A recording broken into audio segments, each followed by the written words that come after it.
How's it going, folks? Welcome back to the channel, and welcome to the channel if this is your first time. So this is my 172 scale series. This is very much inspired by the Tyco US GI Joe set. Um, I finally got my hands on one of those a while back ago, and I was just thinking, just because of the space, right? That it would be awesome to have a humongous diorama for 172, incorporating the Tyco set. Even though the Tyco set is 187, it's negligible as far as size is concerned. So I think, um, and there's a lot of lines for 172. There's a lot of military vehicles 172 scale. I did a video on my Cobra Rattler here. This is a A10 Warhog that I converted into the Rattler. I did a couple modifications. If you're, I'm not sure if you've seen the video, but I do go over some of the modifications, the cockpit, and how I was able to convert it into the Rattler, right? So this is my centerpiece. I've been working on a part of the diorama, which is a concrete bunker. That is gonna be pretty cool for that Rattler. Some of the other models that I have is the Humvee, the diecast GI Joe Mobat. I think it's 172 scale. It works great for it. No modifications on that.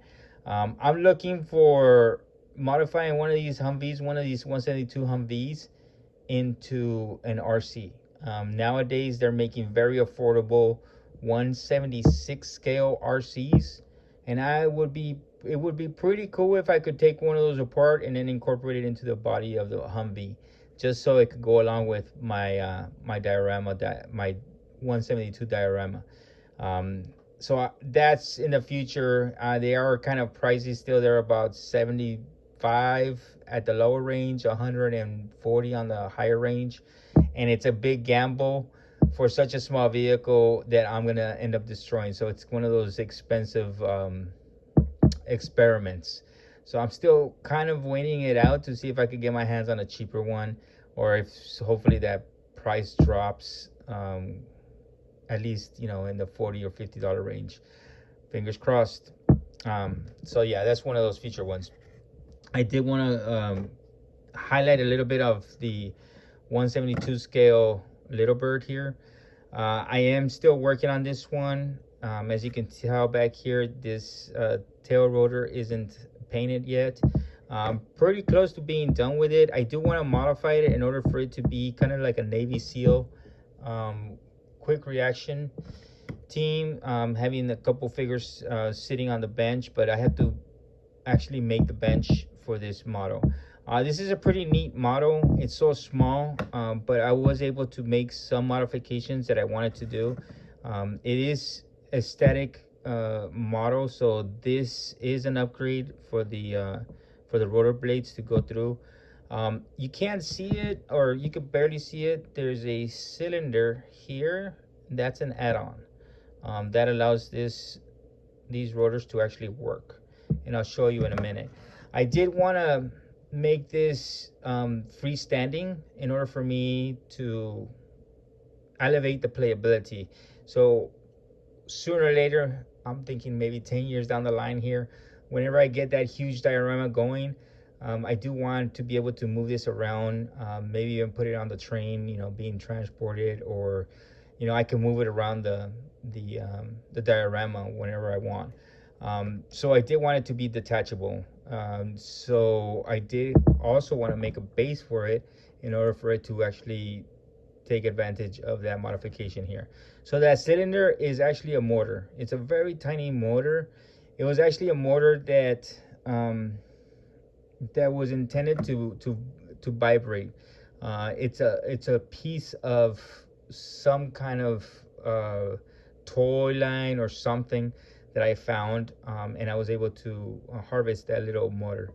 I did also find it on eBay. It's a very small motor. But I had to destroy the connecting portion of it without modifying too much of the drive shaft, right? So it's not that hard of an incorporation in there.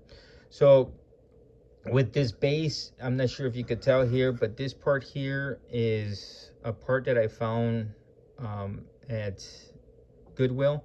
It's just a string of lights.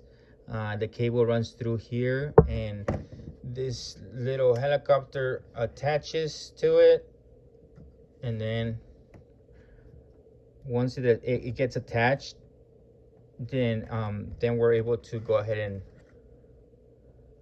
power through. So now you have the helicopter is actually like with the rotors going through. As you can tell, it has a little bit of a wobble. It does have too much vibration for me. This is my first trying to do this. So with this switch down here, I could turn it on and off. And as you can tell, the bottom piece, it has a little bit of a connecting point there and a floating surface because of the cable. And then it has two connectors here. Those two connectors are actually wrapped around a magnet. And then down here, I ran the cables from this motor all the way down here. You can barely tell, but you can see the copper connections. These copper connections are connected to the wires. And then there's two magnets that those copper connections go around. It's actually copper tape. What I tried to do was try to connect the wires directly to the magnet. But as soon as I put the soldering mechanism to the magnet and try to solder the wire to the magnet, it would demagnetize that magnet. Whether it be the heat or the electricity running through it, through the tool that demagnetized it, I don't know what it was, but I couldn't connect it without hindering the mechanics of that magnet. Either it demagnetized it or depolarized it or reversed the polarization. I'm not too sure what it was, but it definitely messed with the magnet. So that's why I incorporated that very thin copper tape, I'm sorry. So what I did was I connected the wire to the copper tape, and then I wrapped around the copper tape with around the magnet, the very tiny magnet. So that's what allowed me to make that connection. So now, and I made a little hole here, so that hole goes in there, and then those magnets just grab onto those copper wires or those copper connections, and then I'm able to go ahead and turn it on and turn it off. The wobble, I'm pretty sure, because it was my first time, I didn't get that motors exactly centered. So just a tiny variation on that motor, that's what I think is causing that vibration.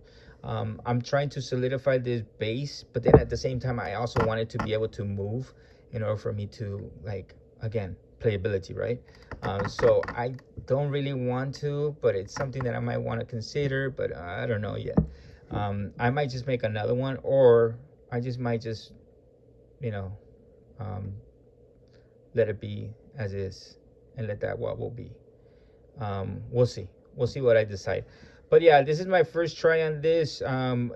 Those little motors, they don't cost that much on eBay. I think they cost like $1.20, and then you can buy 3 of them. Shipping and handling is like $5. And you could incorporate those any helicopter. I mean, I could pretty much do this with any helicopter. It just takes a little bit of patience. These aren't too hard to get actually at any hobby shop. They're just little string of lights, and all you do is cut them and then cut wherever you need the length, and then you could use it. And these are very inexpensive. And it looks pretty cool. It just adds a little bit of awesomeness to it, right? Maybe even add some lights inside the cab would be cool, but considering this is like a special ops, the lights aren't going to be visible on this one. Maybe a CH-46 or a 53, it would look awesome. Anyways, folks, I'm just rambling on now on awesomeness, right? On different projects. If you folks have any questions, this is pretty straightforward, but if you have any questions, something that you want me to cover more in depth, send me a message to that video through YouTube, and I'll try to answer you as quickly as possible. All right, folks, take care of each other out there, take care of yourselves, and don't forget to have fun and try these projects out.